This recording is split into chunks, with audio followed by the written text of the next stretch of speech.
James Comer said the decision to release all of this tonight was because Democrats on that committee released this. It's a sexually suggestive drawing for Epstein on his birthday with what appears to be Trump's signature there at the bottom. I don't do drawings. I'm not a drawing person. I don't do drawings.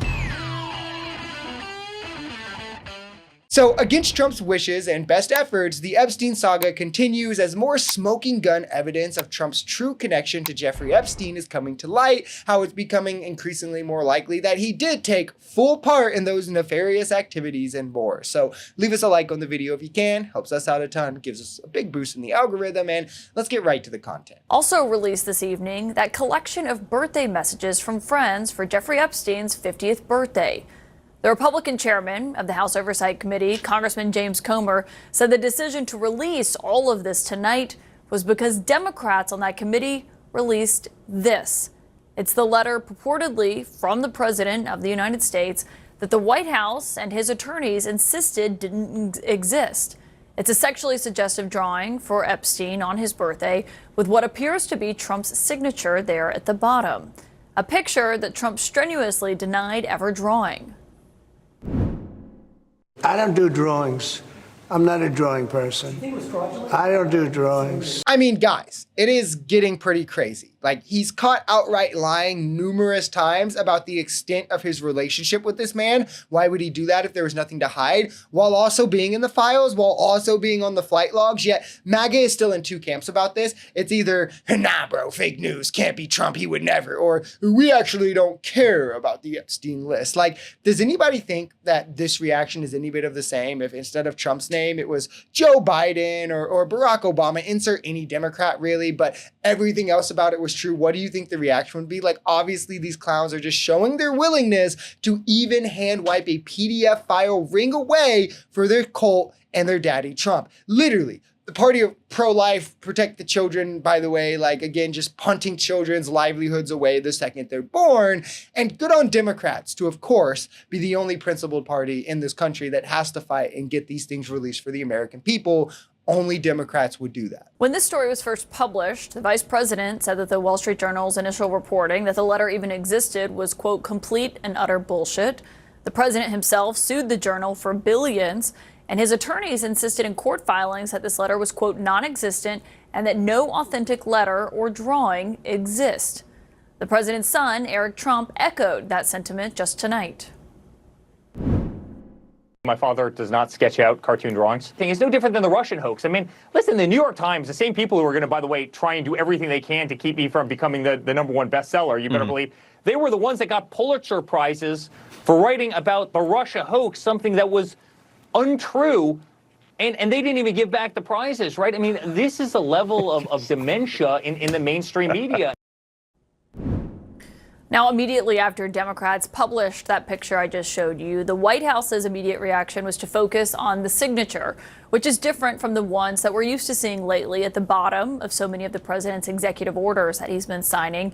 The White House press secretary tweeted, quote, "It's very clear President Trump did not draw this picture and he did not sign it." If this is the angle MAGA's trying to run with, JD Vance has said it, Jim Jordan, you could just look on X and see MAGA voters all saying this. It's like, oh, it's forged by the Democrats, because of course that's the angle. Like, the most attacked man in the world just can't catch a break. They're back after him again. The Democrats are so scared of him, they're trying to take him down while he's actively doing more damage to the Republican Party than anyone ever could in such a short time. You have to also understand just how insane and unpragmatic this delusion is. What they're alleging here is that Ghislaine Maxwell would have made a birthday album for Jeffrey Epstein with a fake letter from Donald Trump. For what reason? No reason. Don't ask, right? Like, what, in hopes that in 14 years he would run for president, which he had no plan of doing at that time. And then if he did, she could frame him with this fake letter. But then also she decides not to frame him when he does run for president. Maybe she forgot, who knows? It was never even threatened as like a get out of jail free when they're in custody under Donald Trump's first administration.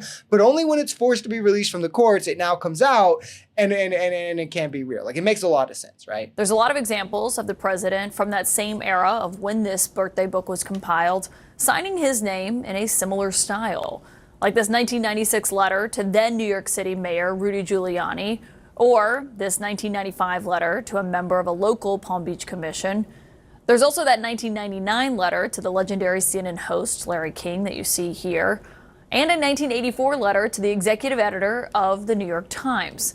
There's even an inscription in a Trump book that Epstein owned from 1997 that the New York Times recently published. Those are the signatures there, and of course, this is the one the White House is denying is the president's tonight. We should have all known better, right? But even I was so foolish to think that there was at least a glimmer of hope that this would move some people, some small fragment of MAGA away from Trump and the cult. But we're seeing it literally doesn't matter, right? Like those who don't have it in them to defend this just never talk about it. It's just something they will literally never ever bring up. Yet they brought up Epstein daily when Biden was in office. So like they're just showing it's just Democrat bad for these people. It shows like they will create excuses for anything to not have to go Trump bad or Republican bad. Trump lied about this point blank period numerous times, and now they're saying it's forged to justify it. So guys, let's keep track of the targeted strikes on Trump. Trump has now had an entire Russian scandal made up against him by the entire intelligence community, all Democrats, and Senate Republicans who worked on the report. He had a literal election stolen from him, backed by all the courts who rigged each of the 60 court cases that he brought against it, so he would lose each one, so there would be absolutely no evidence of this happening. He had a civil suit forged against him, defamation as well. 91 felony charges were literally made up in collaboration between all AGs, all DAs, multiple states, the federal government, and of course, Joe Biden. And now Republicans and Democrats Democrats and some Republicans like Thomas Massey are coming after him about the Epstein stuff and forging that as well to do so. Like, why won't they give Trump a break? He just clearly wants to save us all. Like, I'm sorry, I literally cannot even joke for that long without actually wanting to puke in my mouth. And it's astounding to me that there's people who can say all of that in seriousness.